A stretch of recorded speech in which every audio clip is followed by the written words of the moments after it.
सूरत के उधना इलाके में हुई फायरिंग की घटना। सूरत के उधना इलाके में आशीर्वाद सोसाइटी 1 गेट नंबर 4 के पास फायरिंग की घटना हुई। वेलकम पान के गला की लाइन में जन औषधि केंद्र में बगल में आराध्या कॉर्पोरेशन में 1 से 2 राउंड फायरिंग होने का अनुमान।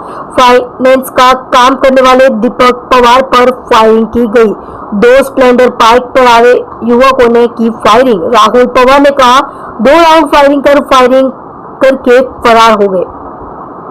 मौके पर डीसीपी एसीपी अधिकारी के आला अधिकारी मौजूद रहे थे। रिटायर्ड पुलिस पुत्र दीपक पवार और अवैध ब्याज और फाइनेंस से जुड़ा हुआ है। सूरत की उधना पुलिस का काफिला घटनास्थल पर पहुंचा और आगे की जांच हाथ लेके फायरिंग करने वाले लोगों को पकड़ लेने की कवायद हाथ ली। आप देख रहे हो viral Gujarat news channel. Bureau chief Rajesh Patil के साथ। ઉધના વિસ્તારમાં વેલકમ પાન સેન્ટરથી બીચ પોઈન્ટ બાજુ જઈએ ત્યારે વચ્ચે આરાધ્યા ફાઇનાન્સ કરીને એક ફાઇનાન્સની જે કંપની છે, શોપ છે, એમાં એક ફાયરિંગની ઘટના બની છે। આ ઘટનામાં જે પ્રાથમિક વિગત છે એ મુજબ એક બાઇક ઉપર 2 જણાએ આવી અને આ ફાયર કર્યા હોવાની માહિતી છે। અત્યાર સુધી પોલીસને 1 બુલેટ મળી છે, એટલે પ્રાથમિક દ્રષ્ટિએ કહી શકાય કે 1 બુલેટ ફાયર થયેલ છે। પોલીસ તપાસ કરી રહી છે કે હકીકતમાં શું બનાવ છે। જેનો ફાઇનાન્સની આ જે ઓફિસ છે એને પણ વધારે ઊંડાણપૂર્વક પૂછપરછ કરી રહ્યા છે।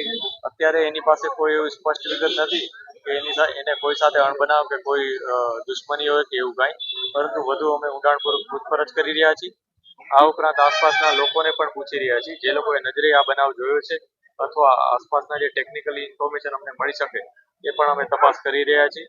આ સાથે સાથે સમગ્ર શહેરમાં અમે નાકાબંધી અને વ્હીકલ ચેકિંગ ઓલરેડી અમારું ચાલુ જ હતું, તો એને વધુ એલર્ટ કરી દીધા છે અને લોકોને ઇન્ફોર્મેશન પણ અમે પોલીસને આપી દીધી છે કે કયા પ્રકારના લોકો અહીંયા આવ્યા હતા અને તમામ વિગતો ઉપર અમે તપાસ કરી અને જલ્દીમાં જલ્દી આરોપી પકડાય એ પ્રકારના પ્રયાસો અત્યારે ચાલુ છે।